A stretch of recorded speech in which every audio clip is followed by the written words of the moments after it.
Boa noite, senhoras e senhores, professores e avaliadores da banca, a minha orientadora, a professora Nina. Eu sou Luciana Sisto e inicio agora a minha apresentação.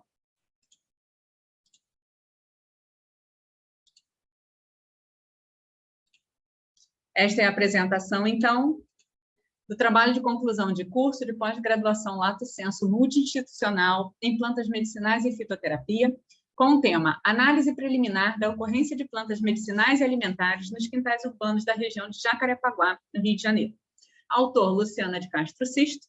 Orientador, Nina Cláudia Barbosa da Silva, Rio de Janeiro, 2021. O objetivo deste trabalho foi identificar em alguns quintais urbanos da região de Jacarepaguá, na cidade do Rio de Janeiro, estado do Rio, a ocorrência de espécies de plantas medicinais e alimentares cultivadas intencionalmente ou espontâneas, aproveitando a biodiversidade da região da Mata Atlântica. Como pode ser observado aqui nesse mapa, essa região de Jacarepaguá, Grande Jacarepaguá, fica entre o Parque Estadual da Pedra Branca e o Parque Nacional da Tijuca, tendo sido considerados os quintais das residências, aqui marcadas, mais próximos ao pé de cada um dos parques. Contextualização. Tornar produtivas áreas de quintais para cultivo, para uso pessoal e familiar, para fins de ensino, para trocas de informações e plantas, aproveitando a extensão de floresta urbana existente nesta área, como vimos. Metodologia utilizada. Foi feita uma proposta de visita aos quintais das residências de 25 moradoras de 4 subbairros, Freguesia, Anil, Pechincha e Taquara, da região AP 4.1 de Jacarepaguá. Foram feitas observação, análise, identificação, catálogo e especificação dos seguintes aspectos. Primeiro, a diversidade das plantas medicinais e alimentares mais cultivadas na região, inclusive as de nascimento espontâneo. Para isso, a identificação foi feita das plantas por pistas taxonômicas, floração, fruto, aroma, texturas e formato das folhas, e fotografia para verificação de semelhanças em bibliografias. Placas de identificação colocadas pelo morador, e foi feito um catálogo pelo autor com a quantificação em blocos de notas. Também foram verificadas as estruturas de cultivo, se em vasos ou canteiros ou terrenos. Isso foi feito por observação simples, com a contagem de quantidade de vasos e medição apenas dos canteiros e terrenos. A metragem total, que é a medição realizada, foi feita dos quintais e o número de plantas por metro quadrado. Assim, foi verificado por trena manual e trena laser. Canteiros foram consideradas as construções com até 60 centímetros de altura. Quintal sem canteiro ou terreno foram considerados os espaços com vasos. E o número de plantas por metro quadrado foi feito a partir do total de plantas medicinais e alimentares encontradas, dividido pela metragem total dos quintais. Diferenças ou semelhanças de solo e a inclinação do terreno também foram verificadas. Foram observados e identificados com escavação manual, com auxílio de ferramentas, como sacho, coração e pás, e a checagem da inclinação foi feita por observação simples, sem uso de uma ferramenta específica. Por último, a distância entre o plantio e a residência, e a distribuição das plantas de acordo com a proximidade ou não da residência, sendo considerados como próximos até 3 metros de distância ou no mesmo andar da porta principal. Intermediário entre 3 e 4 metros da residência e distantes a partir de 4 a 5 metros da residência ou em patamar acima ou abaixo da porta principal. E os resultados obtidos foram: das 25 moradoras contratadas, apenas 14 visitas foram realizadas em quintais, sendo que 9 não responderam e 2 não estavam adequadas ao objetivo desse trabalho. Uma não possuía plantas e outra possuía um quintal coletivo num condomínio. Das 14 visitas realizadas, 3 se destacaram pela quantidade de plantas medicinais e alimentares, que era muito superior aos demais, representando 51,20% do total da quantidade de plantas encontradas. Também foi observado que as plantas espontâneas dessas localidades, elas eram diferentes em decorrência da localização de cada quintal.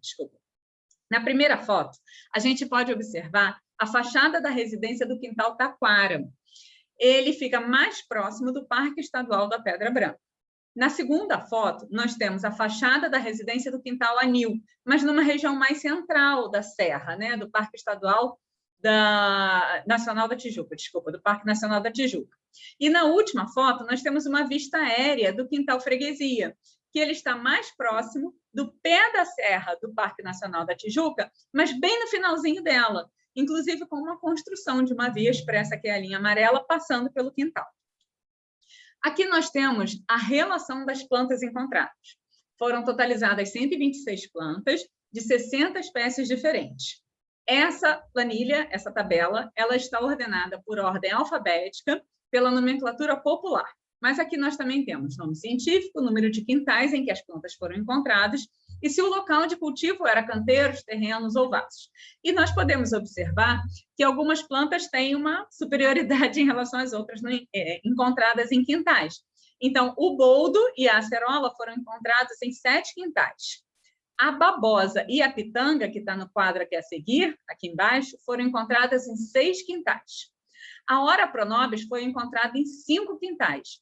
E em 4 quintais nós encontramos erva cidreira, goiaba, hortelã, mamão, manjericão e, para minha surpresa, uva.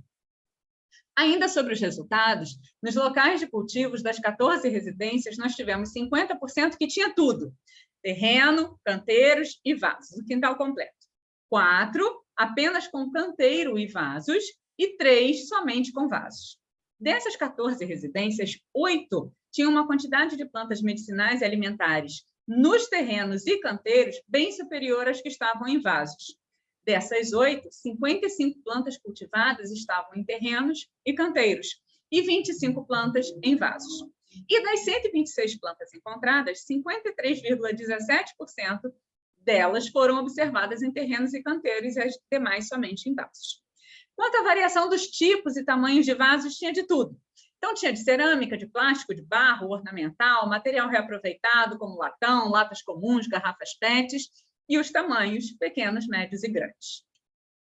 A relação de plantas por metro quadrado nas residências pode ser observado com uma área total visitada de 936 metros quadrados versus 126 plantas encontradas, com uma quantidade de plantas por metro quadrado inferior a 1, igual a 0,135. Dos 14 quintais visitados, 5 tinham tamanho entre 100 metros quadrados e 250. 3 possuíam área de 10 metros quadrados e 50 metros. Outros 3 de 2 a 6 metros quadrados e os últimos 3 com uma área total menor que 1 metro quadrado. A variação da metragem interfere diretamente na quantidade das espécies cultivadas. Menores áreas, quantidade de plantas por metro quadrado era maior, porque as plantas estavam em vasos e de tamanhos pequenos.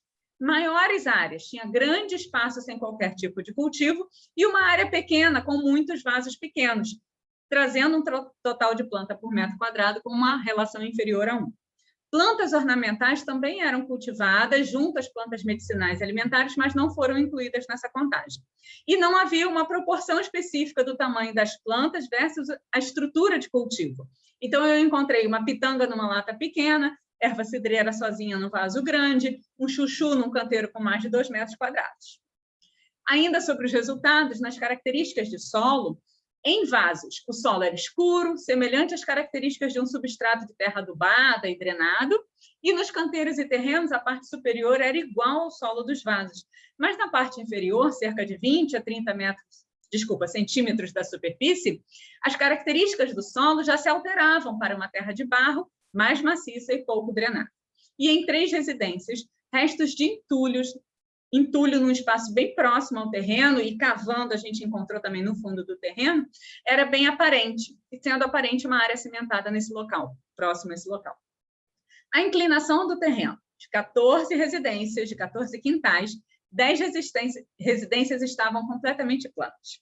2 estavam em aclives, um aclive bem leve de quintal e o outro aclive mais acentuado também no quintal. E 2 residências em declive, uma leve e outra também bem acentuada. E, por fim, nos resultados, os tipos de plantas por proximidade ou não da residência. As frutíferas normalmente estavam mais distantes, salvo aquelas que estavam plantadas em vaso. As aromáticas, temperos e medicinais de pequeno porte estavam, na maioria das vezes, em vasos próximos à residência ou de forma espontânea, entre plantas no mesmo vaso, no terreno ou no canteiro. As alimentares, como chuchu, aipim, tomate, trepadeiras como maracujá e parreira, estavam em solo, à exceção do tomate, que estava sempre em vaso, e sempre estavam em região intermediária, nem tão distante quanto as frutíferas, nem tão perto quanto as aromáticas. Em 3 dos quintais, nos espaços mais distantes da residência, não havia cultivo, apenas a permanência de plantas espontâneas, como mamonas e herbáceas. E em todos os quintais foi observada uma plena convivência das alimentares, medicinais, ornamentais, tanto em solo, canteiros e vasos. Por fim, a conclusão é que nos quintais com maior metragem de terreno, o aproveitamento era pequeno da sua própria capacidade, levando em consideração o tamanho, as características, a qualidade de solo e a inclinação. Ele não era completamente utilizado, podendo então ter uma maior quantidade de plantas por metro quadrado, maior variedade de espécies de plantas em cada quintal, oferecendo uma maior comunicação entre as plantas, de mesma espécie ou não, de tipo de cultivo ou não, melhorando a jardinagem e o paisagismo local. Não há uma regra aparente de separação por tipo de planta ou uso. Também foi constatado que algumas espécies são pouco encontradas. Das 60 espécies identificadas e catalogadas, 33 estavam apenas em um quintal. Plantas de menor porte, como aromáticas, temperos e medicinais de pequeno porte, já são cultivadas em vasos, maioria pequenos, próximos a residências. Então, aqui a gente traz uma sugestão da criação de modelos de hortas e herbanários, que também vai auxiliar o aumento da produtividade dos terrenos e maior uso desses vegetais.